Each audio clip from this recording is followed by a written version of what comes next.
So dito nag-chill classic lang ako. Pero parang pamilyar sa akin yung Dairot at agad ako nag-chat. La legit friends, parang fake ata. At sinabihan ko siya yung Dairot lang alam.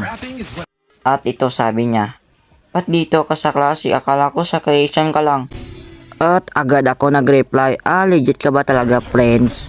At ito yung reply na, "Fake lang po."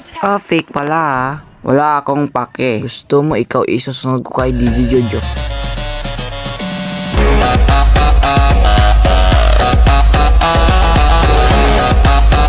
Siyempre, pakitaan natin siya ng mga lupitan na double dash ni Chris Moot.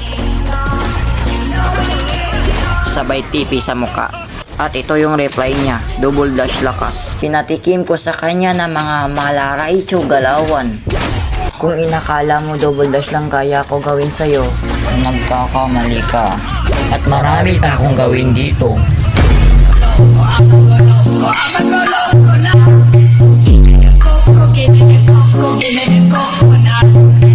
My turn daw, magtago na ako. At reply ko sa kanya, okay. Tahimik lang ako naglalakad pero namanit niya ako. Abangers talaga. Patayin ko sana siya pero nakamali ako. Nagpahabol-habol ako kay Dairot. Di ko expect na pistahiran niya ako. Gusto ko sana patayin yung Martis pero nandyan pala siya.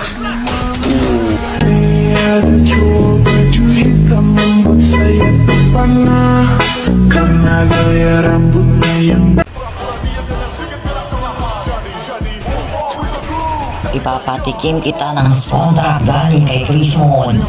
Sheesh!